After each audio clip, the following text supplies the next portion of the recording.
Diba official site, Xilaoqi, and President Rabbit are influential accounts on Chinese social media, Weibo.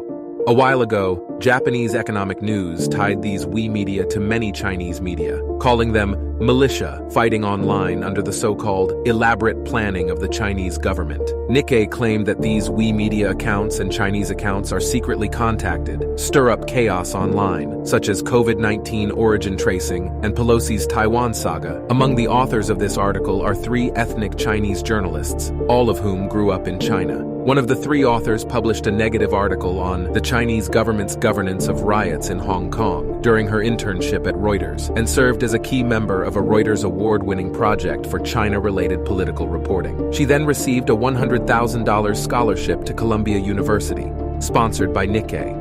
The other 2 authors have similar experiences. For some reason, they were chosen by some Western media to become anti-China media activists, attacking China, providing financial support to Chinese students, training them to become anti-China writers is not exclusive to Japanese media. It has long become a common trick in some Western media organizations. The money used to finance Chinese students by Western anti-China media, where does it come from? In August 2021, Danish scholar Jan Oberg published a 132-page academic article, Behind the Smokescreen. The document mentioned that the United States plans to spend $1.5 billion to train media and journalists from various countries to compile negative stories about China in the next 5 years. The US sets off $1,500 million, that's $1.5 billion, the next 5 years, to support education, training courses, whatever, for media people to write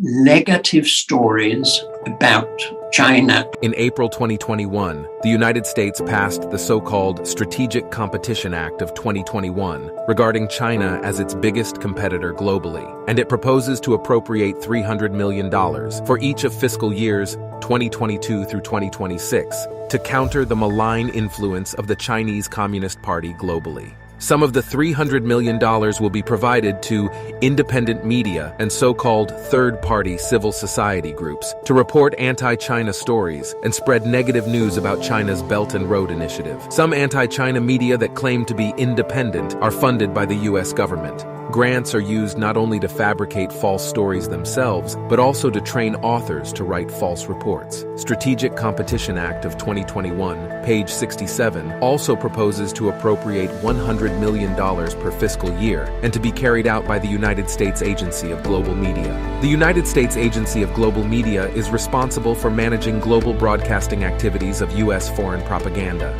Voice of America and Radio Free Asia, among others, are affiliated to it. How the $100 million will be spent, the Strategic Competition Act of 2021, is also clearly written. Voice of America shall establish a real-time disinformation tracking tool similar to Polygraph for Russian language propaganda and misinformation. USAGM shall expand existing training and partnership programs that promote journalistic standards, investigative reporting, cybersecurity, and digital analytics to help expose and counter false CCP narratives. And USAGM shall increase funding for RFA's Mandarin, Tibetan, Uyghur, and Cantonese language services, the bill reads. Through the United States Agency of Global Media, the U.S. government provides financial support to anti-China media such as Voice of America and Free Asia Radio to crack down on so-called false narratives and make a big fuss about ethnic issues such as Xinjiang and Tibet. As early as 2017, the National Endowment for Democracy began funding the so-called Students for a Free Tibet,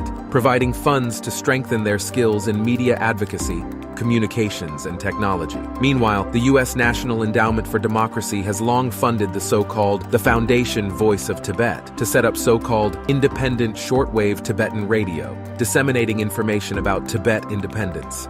This is just the tip of the iceberg of projects funded by the National Endowment for Democracy. The funding project forms a complete chain. Use media tools to concoct and disseminate false content. Find young people who have been brainwashed by misinformation, then train them to become vanguard thugs of anti-China forces. All kinds of criticism and false reports on China on the internet have the figure of the U.S. government behind them. Using funds provided by the U.S. government, anti-China media has injected U.S. government ideology on topics such as ethnic minorities, women's rights and minority rights, and spread extreme values.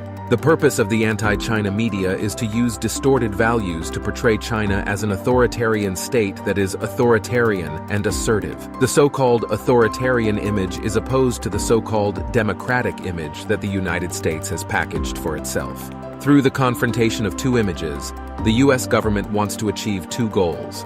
One is to divide Chinese society, hype marginal topics to dissolve social consensus, divide and win over a very small number of individual groups, and fabricate information to reduce the centripetal force of the people on China's current development.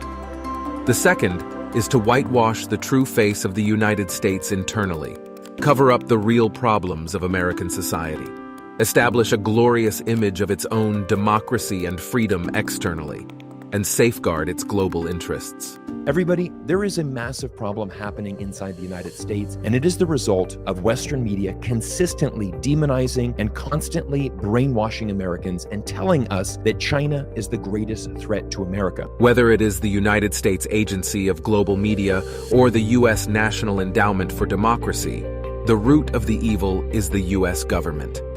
By appropriating funds to subordinate agencies and funding non-governmental organizations, the U.S. government sends money to anti-China media and non-governmental organizations, brainwashes Chinese youth, and then selects people with anti-China tendencies to go through focal training so that they can become staunch anti-China activists.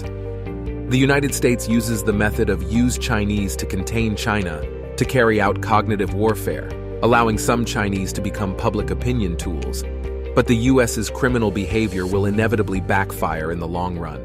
美国一贯标榜新闻自由，但世人看到的却是本应作为大众获取和分享信息的社交媒体平台，成了美国政客散布虚假信息、操纵国际舆论的工具，成了美国对他国肆意污名化、妖魔化的武器。